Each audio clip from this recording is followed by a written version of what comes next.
जय श्री हरि। प्रेम से बोलिए लक्ष्मी नारायण भगवान जी की जय। आप सभी भक्तों पर विष्णु भगवान माँ लक्ष्मी की कृपा सदा सर्वदा बनी रहे। और आज आप सभी श्रवण करेंगे कार्तिक मास महात्म्य कथा अध्याय 14। कार्तिक का महीना भगवान विष्णु का प्रिय माह माना जाता है। इस समय विष्णु जी योग निद्रा से जागते हैं, इसलिए कार्तिक माह में भगवान विष्णु और धन की देवी माता लक्ष्मी की पूजा करने से साधक को विशेष फल की प्राप्ति होती है। और इसके साथ ही कार्तिक के महीने में पीपल पेड़ की पूजा करने से भी कई लाभ होते हैं। कार्तिक के महीने में पीपल के पेड़ के सामने दीपक जलाने से परेशानियां दूर होती है और घर में सुख शांति बनी रहती है। पीपल के पेड़ में सभी देवी देवताओं का वास माना गया है। पीपल के पेड़ का नाता पितरों से भी होता है। कार्तिक महीने में पीपल की पूजा करने से पितरों का भी आशीर्वाद मिलता है और पितृ दोष में कमी नहीं आती। कार्तिक महीने में पीपल पथवारी सींचने की भी प्रथा है। इस कथा से जुड़ी एक गुजरी की कथा काफी प्रसिद्ध है, तो आइए इस कथा का रसपान करते हैं। एक गुजरी थी। उसने अपनी बहू से कहा कि तू दूध दही बेचा, तो वह दूध दही बेचने गई। कार्तिक का महीना था। वहां पर सब औरतें पीपल सींचने आती थी, तो वह भी बैठ गई और औरतों से पूछने लगी कि तुम क्या कर रही हो। तो औरतें बोली कि हम तो पीपल की पथवाड़ी सींच रहे हैं। तो उसने पूछा इससे क्या होता है। औरत ने जवाब दिया कि इसके करने से अन्य धन मिलता है, बरसों का बिछड़ा हुआ पति मिलता है। उस गुजरी ने कहा कि तुम तो पानी से सींच रही हो, मैं दूध दही से सींचूंगी। उसकी सास रोज कहती कि तू दूध दही बेचकर पैसे लाकर दे। तो उसने कहा कि जब कार्तिक का महीना पूरा हो जाएगा तब ला दूंगी। और कार्तिक का महीना पूरा हो गया। पूनम के दिन गुजरी पीपल पथवाड़ी के पास धारणा लेकर बैठ गई। पीपल ने पूछा कि तू यहाँ क्यों बैठी है। उसने कहा मेरी सास दूध दही के पैसे मांगेगी। तो पीपल ने कहा मेरे पास पैसे नहीं है, यह पत्थर टंडे पान पत्ते पड़े हैं, वह ले जा और गुल्लक में रख देना। जब सास ने पूछा पैसे लाई, तो गुजरी ने कहा मैंने पैसे गुल्लक में रखे हैं। तब सास ने गुल्लक खोलकर देखी तो सास देखती रह गई कि उसमें हीरे मोती जगमगा रहे हैं। पत्थर टंडे और पत्तों का धन हो गया है। सास बोली कि बहू इतना पैसा कहाँ से ले आई। तो बहू ने आकर देखा तो बहुत धन पड़ा है। तब गुजरी ने कहा सासू जी, मैंने तो 1 महीना दूध दही से पीपल की पथवाड़ी में सींचा था और मैंने उससे धन मांगा था, तो उसने मुझे पत्थर टंडे पत्ते दिए थे जो मैंने गुल्लक में रख दिए थे और वह हीरे मोती हो गए। तब सासू जी ने कहा कि अब की बार मैं भी पथवाड़ी सींचूंगी। सासू दूध दही तो बेच आती और हांडी धोकर पीपल पथवाड़ी में रख आती और बहू से कहती कि तू मेरे से पैसे मांग। तो बहू ने कहा कि कभी बहू भी सास से पैसे मांगती है। तो सास बोली कि तू मेरे से पैसे मांग। प्यारे भक्तों, कहते हैं ना लालच बुरी बला है। अब देखिए सासू माँ के साथ क्या होता है। तो बहू ने सास से दूध दही के पैसे मांगे, तो सासू जी पीपल पथवाड़ी पर जाकर धारणा लेकर बैठ गई। तो डंडे पत्ते पान भाटे उसे भी मिले और कहा कि गुल्लक में जाकर रख दे। फिर बहू ने खोलकर देखा तो उसमें कीड़े मकोड़े चल रहे थे। गुजरी ने सास से कहा यह क्या है। तो सास देखकर बोली कि पीपल पथवाड़ी ने तेरे को तो अन्न धन दिया और मुझे कीड़े मकोड़े दिए। तब सभी लोग बोले कि बहू तो सत से पीपल पथवाड़ी को सींचती थी और सासू तो धन की भूख से सींचती थी। इसलिए हे पथवाड़ी माता, जैसे बहू को दिया वैसे सबको देना और जैसा सासू जी को दिया वैसा किसी को मत देना। प्रेम से बोलिए पथवाड़ी माता की जय। प्यारे भक्तों, अब आप सभी श्रवण करेंगे राधा रानी की कृपा की कथा। इस कथा को श्रद्धा पूर्वक श्रवण करने से राधा रानी आप सभी भक्तों की हर मनोकामना अवश्य ही पूर्ण करेगी। प्रेम से बोलिए राधा रानी की जय। जय श्री कृष्ण। राधे राधे। एक बार 3 साधु थे जो बरसाना की ओर जा रहे थे। उनमें से एक साधु जो वृद्ध था वह कहने लगा कि मैं अब यमुना के किनारे आसन लगाकर रहूंगा। तुम दोनों जवान हो इसलिए तुम आगे चले जाओ। जब दोनों युवा साधु चलते चलते बरसाना के निकट पहुंचे तो कहने लगे कि अब तो हम श्री जी के गांव में पहुंच ही जाएंगे। एक तरह से हम राधा रानी के मेहमान हुए हैं, इसलिए हम बरसाना में भिक्षा नहीं मांगेंगे। राधा रानी के मंदिर में आरती के समय जो प्रसाद मिलेगा वही खा लिया करेंगे, और अगर कोई भोजन करवा देगा तो कर लेंगे, अन्यथा किसी से मांगेंगे नहीं। दोनों साधुओं ने मजाकिया लहज में ऐसा कह दिया। मंदिर में पहुंचकर राधा रानी के दर्शन किए, मंदिर में आरती देखी और उत्सव का आनंद लिया।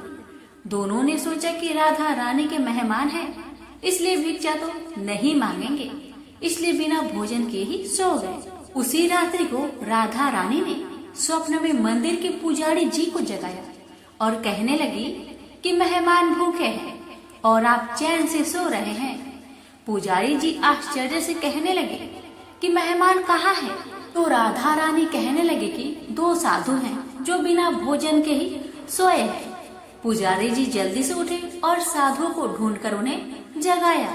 वह पूछने लगे कि आप श्री राधा रानी के मेहमान हैं? आप जल्दी से उठो और बैठो, मैं आपके लिए भोजन प्रसाद का प्रबंध करता हूँ।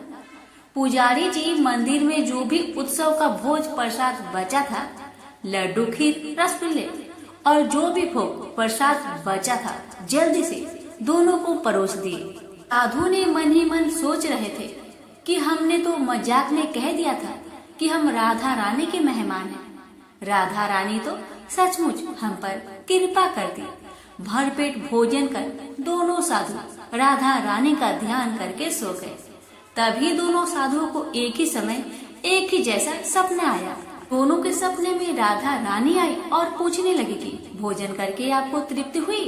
दोनों साधुओं ने हाँ में भर दी। राधा रानी मुस्कुराते हुए कहने लगी, पुजारी जी ने तुम दोनों को भोजन तो करवा दिया, लेकिन पान के बीरे का प्रसाद देना ही भूल गए। राधा रानी ने दोनों के सिरहाने पान का बीरा रख दिया।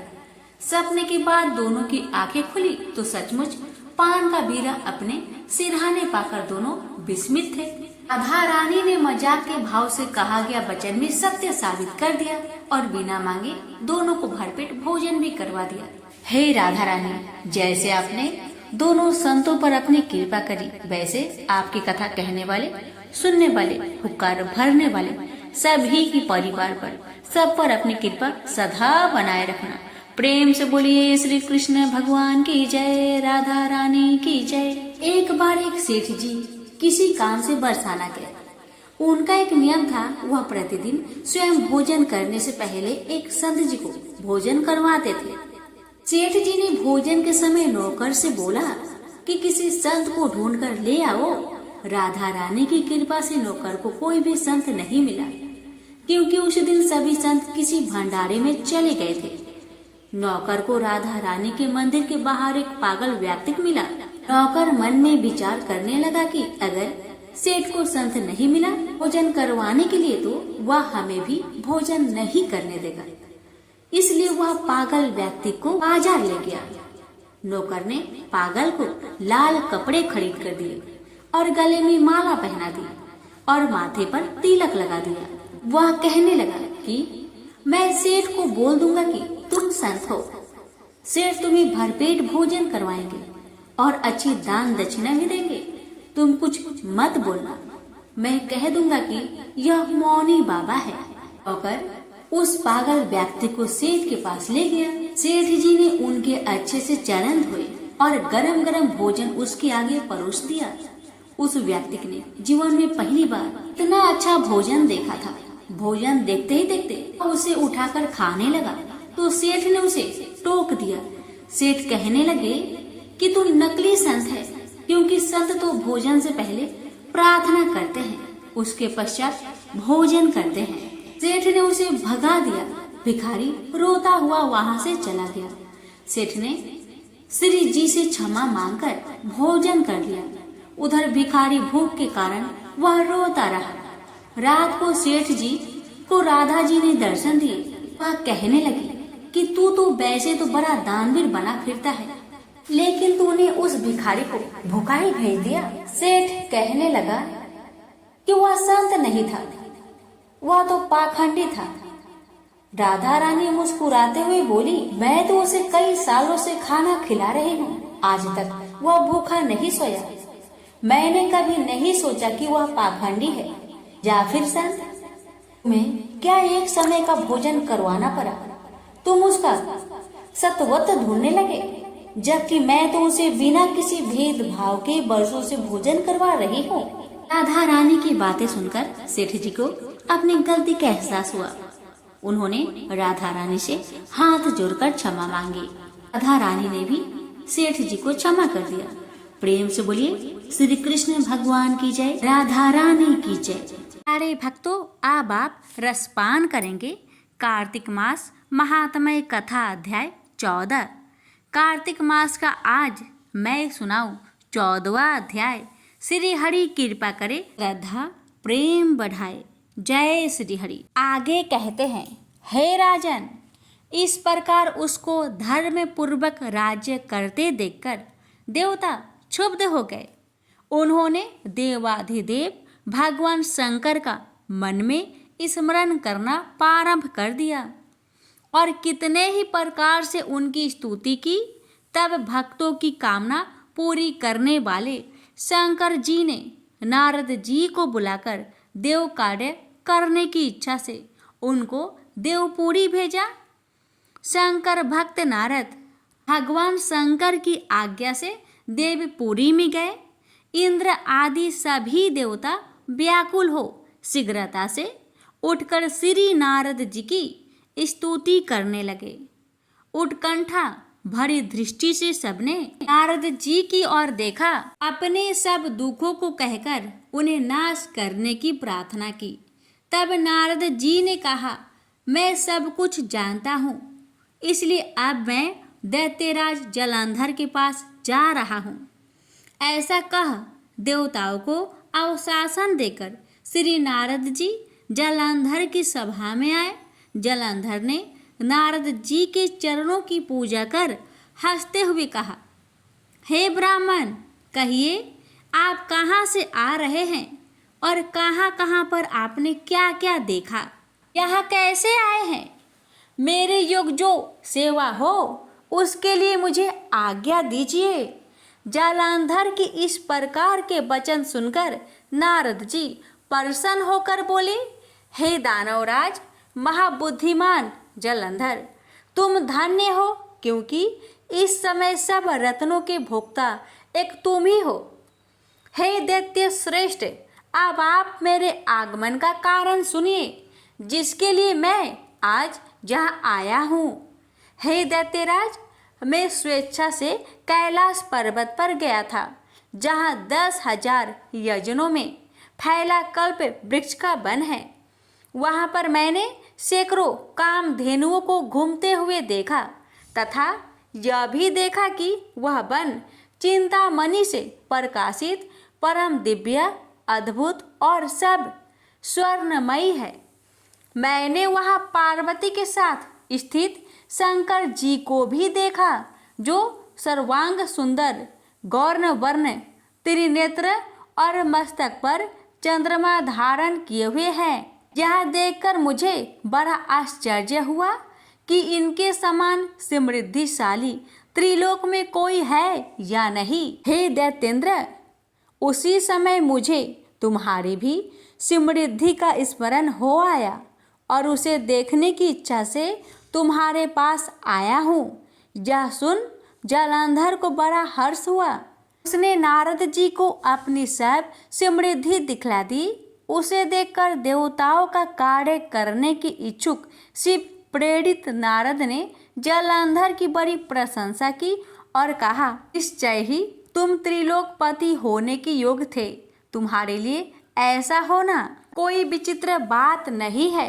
मैं देखता हूँ कि तुम्हारे पास सब कुछ है, किसी बात की कमी नहीं है। ऐरावत, उच्च श्रवा, घोड़ा, कल्प वृक्ष और कुबेर की निधि तुम्हारे पास है। मणियों और रत्नों का ढेर भी तुम्हारे पास लगे हुए हैं। ब्रह्मा जी का हंसयुक्त विमान भी तुम्हारे पास है और धूलोक, पाताल और पृथ्वी पर जितने भी रत्न आदि है वह सब तुम्हारे ही तो है। मैं तुम्हारे इस प्रकार के रत्न ऐश्वर्य को देखकर बड़ा प्रसन्न हूँ, परंतु तुम्हारे पास कोई स्त्री रत्न नहीं है, इसलिए तुम्हारा यह सब कुछ फीका है। तुम कोई स्त्री रत्न ग्रहण करो। नारद जी के इस प्रकार के वचन सुनकर दैत्य काम से व्याकुल हो गया। उसने नारद जी को प्रणाम करके पूछा कि ऐसी स्त्री कहाँ मिलेगी जो सब रत्नों में श्रेष्ठ हो। यदि ऐसा रत्न कहीं मिले तो मैं उसे अवश्य लाऊंगा। देवऋषि नारद बोले, ऐसा रत्न तो कैलाश पर्वत पर योगी पुरुष शंकर के ही पास है। उसकी सर्वांग सुंदर पत्नी देवी पार्वती बहुत ही मनोहर है। उसके समान सुंदरी मैंने आज तक नहीं देखी। शंकर से बढ़कर समृद्धिवान दूसरा कोई नहीं है। उनके इस रत्न की सी महिमा तीनों लोकों में कहीं पर भी नहीं है। तभी तो परम विरक्त आत्माराम शंकर भी उसके बस में हो गए हैं। देवऋषि नारद उस दैत्य से ऐसा कहकर अन्य कार्य करने की इच्छा से आकाश मार्ग से चले गए। प्रेम से बोलिए जय श्री हरि। अब आइए प्यारे भक्तों, आप सभी श्रवण करेंगे बुधवार की व्रत कथा और इसके बाद आप सभी श्रवण करेंगे नरक चतुर्दशी की व्रत कथा और अंत में श्रवण करेंगे गीता पाठ का 14वां अध्याय। आपसे हमारी निवेदन है कि कथा को पूरा अवश्य सुनेगा और इस वीडियो को ज़्यादा से ज़्यादा शेयर करें।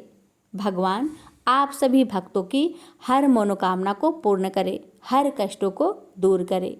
जय श्री हरि। बुधवार व्रत कथा। समतापुर नगर में मधुसूदन नामक एक व्यक्ति रहता था। वह बहुत धनवान था।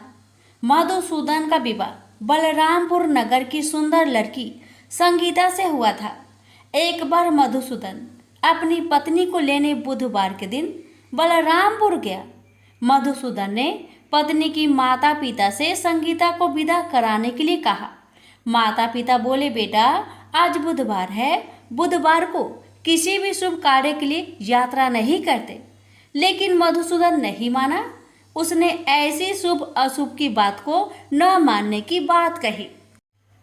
दोनों ने बैलगाड़ी से यात्रा प्रारंभ की। 2 कोस की यात्रा के बाद उसकी गाड़ी का एक पहिया टूट गया। वहां से दोनों ने पैदल ही यात्रा शुरू की। रास्ते में संगीता को प्यास लगी। मधुसूदन उसे एक पेड़ के नीचे बैठाकर जल लेने चला गया। थोड़ी देर बाद जब मधुसूदन कहीं से जल लेकर वापस आया तो वह बुरी तरह हैरान उठा, क्योंकि उसकी पत्नी के पास उसी की शकल सूरत का एक दूसरा व्यक्ति बैठा था। संगीता भी मधुसूदन को देखकर हैरान रह गई। वह दोनों में कोई अंतर नहीं कर पाई।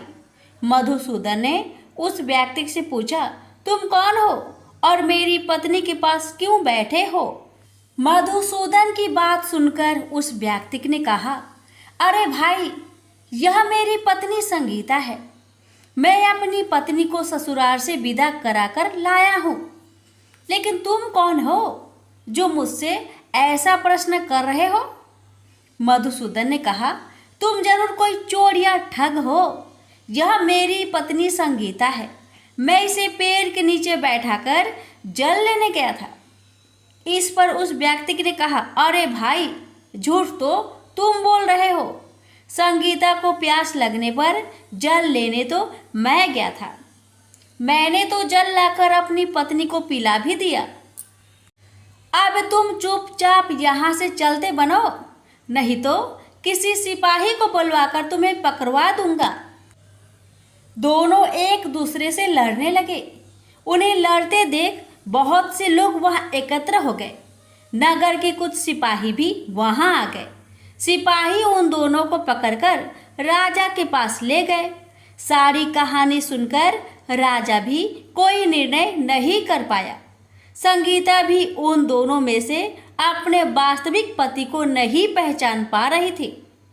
राजा ने दोनों को कारागार में डाल देने के लिए कहा। राजा के फैसले पर असली मधुसूदन भयभीत हो उठा। तभी आकाशवाणी हुई, मधुसूदन, तूने संगीता के माता पिता की बात नहीं मानी और बुधवार के दिन अपनी ससुराल से प्रस्थान किया।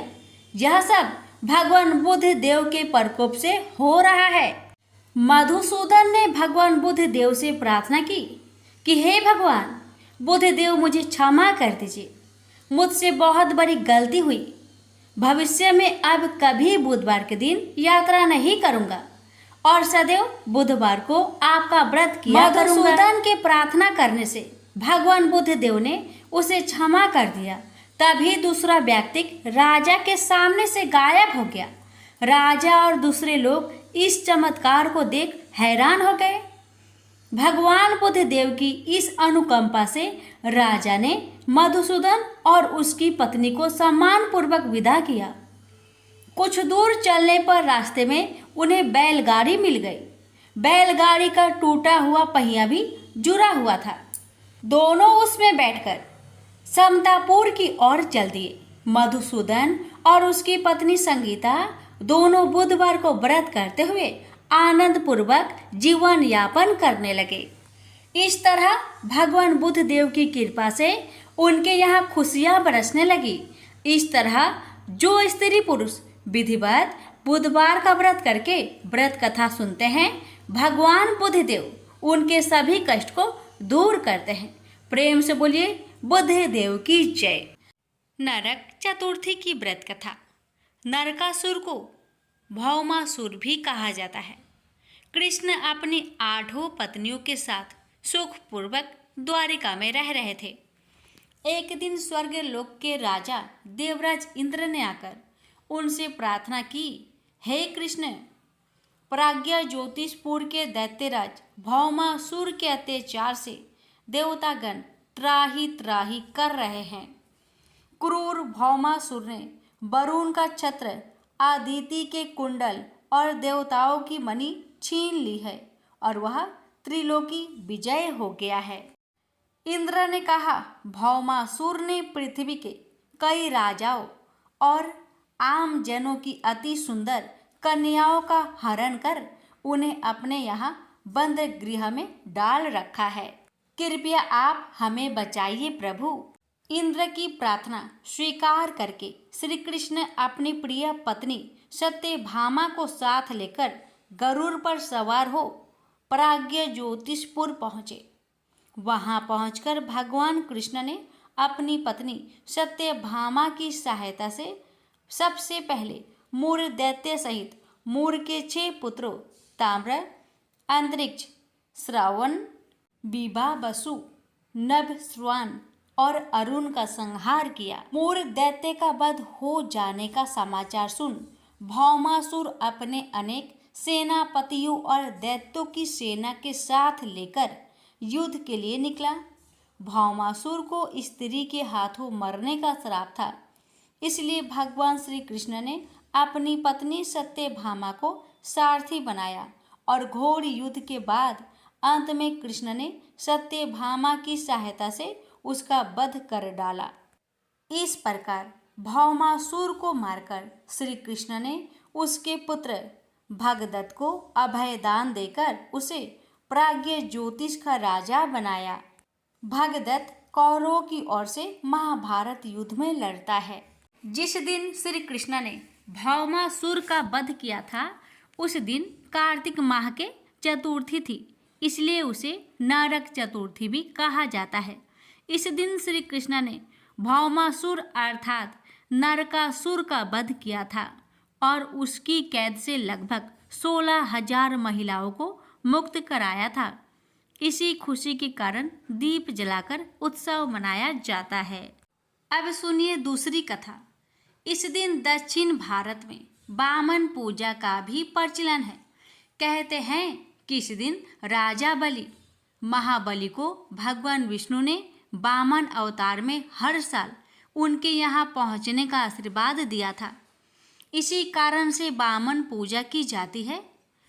असुर राज बलि बोले, हे भगवान, आपने कार्तिक कृष्ण त्रयोदशी से लेकर अमावस्या की अवधि में मेरी संपूर्ण पृथ्वी नाप ली है।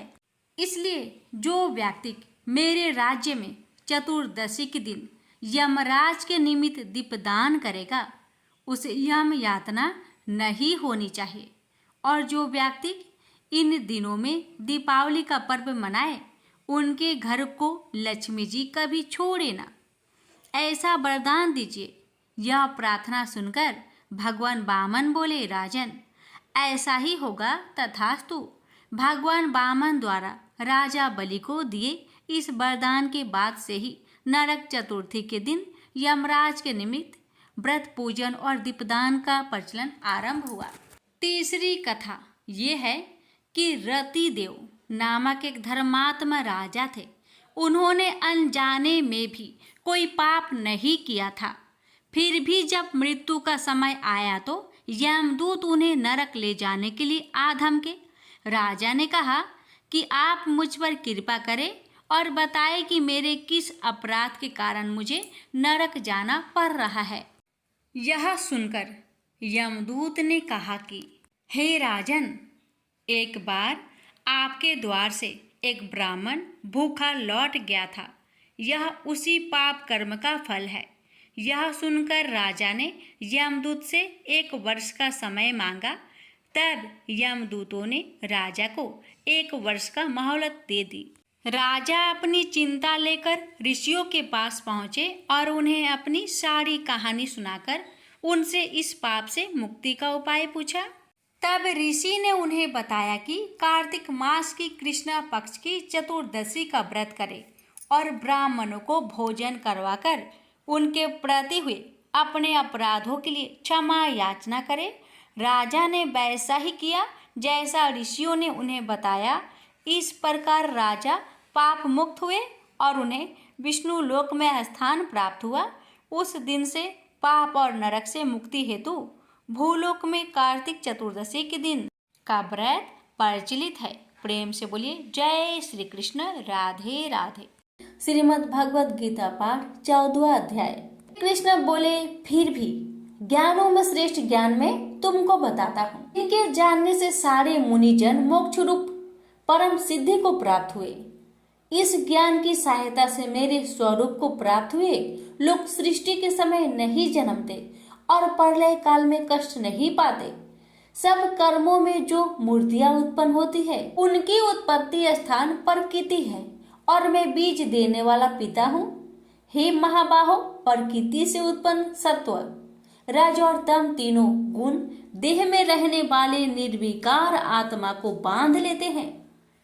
हे अनग, इनमें तत्व निर्मल होने के कारण प्रकाश और निरुपद्रव है, जो प्राणी को सुख तथा ज्ञान के साथ बांधता है। रोगात्मक रजोगुण से तृष्णा एवं आसक्त उत्पन्न होती है, जो प्राणी को कर्म के साथ बांधता है।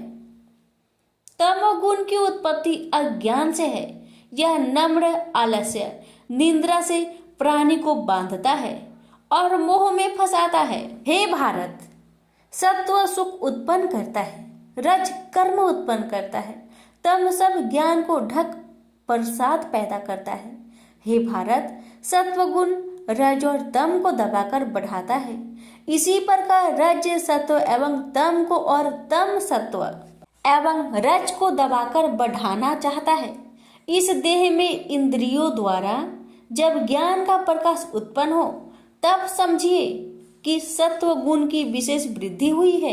हे भारत, रजोगुण की वृद्धि में लोभ कर्मों में प्रवृत्ति कर्मों का आरंभ, अशांति और इच्छा उत्पन्न होती है।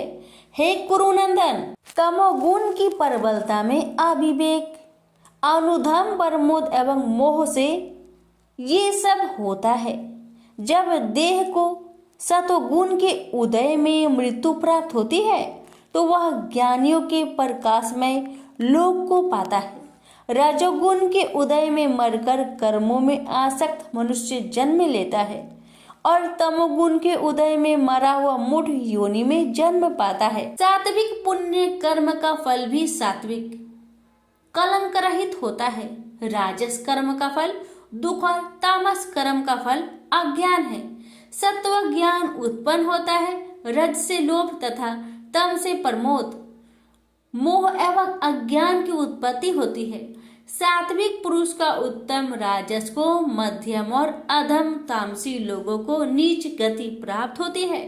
जो देह शरीर में उत्पन्न होने वाले सत्व रज तम इन तीनों गुणों को जान लेता है, वह जन्म मृत्यु बुढ़ापा और रोग से छुटकर मुक्ति पाता है।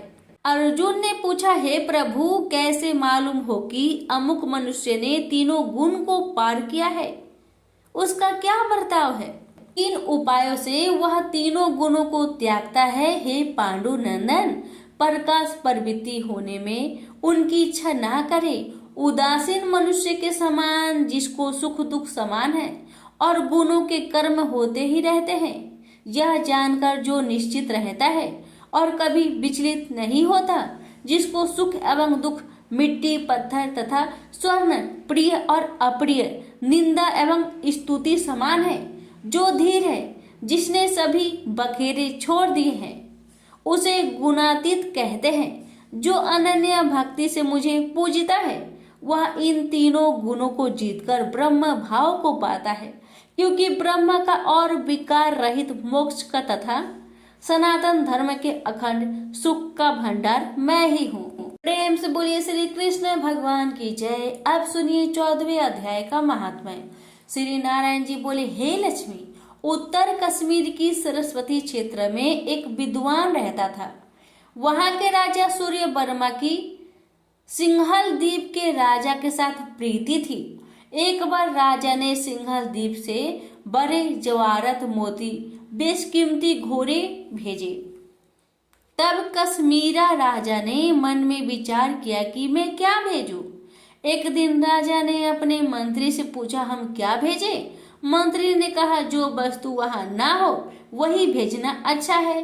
राजा ने कहा, और सब वस्तु तो वहां है, परंतु शिकारी कुत्ते वहां नहीं है, वही भेजो। सोने की जंजीरों से बंधे हुए मखमलों के गदले की डोरिया में बैठाकर सिंघल द्वीप में पहुंचा। ये देख राजा बड़ा प्रसन्न हुआ और बोला, शिकारी कुत्ते यहाँ थे भी नहीं, मेरे मित्र ने बहुत अच्छा किया, हम शिकार खेला करेंगे। कई दिन गुजरे, तब एक दिन राजा शिकार खेलने चला और भी शिकार खेलने वाले साथ चले। सिंघल द्वीप के राजा ने दूसरे राजाओं के साथ शर्त लगाई कि जिसका कुत्ता शिकार मारे वही लेगा। सब राजाओं ने अपने अपने कुत्ते छोड़े। तब एक सुइया निकला, उसके पीछे कुत्ते दौड़े। सुस्सा दूर निकल गया और कुत्ते रह गए। सिंघल द्वीप राजा के कुत्ते ने सुस्सा को पकड़ा। लोगों ने शोर किया तो कुत्ता घबरा गया और सुइया फिर भाग निकला। कुत्ते के दांत सुस्सा को लगे थे। रुधिर टपकता जाए, सुस्सा भागता जाए और कुत्ते पीछे रह गए। भागते भागते वन में एक कच्चा तालाब पानी से भरा था। उसके तट पर एक कुटिया बैठी थी। वह एक साधु रहता था।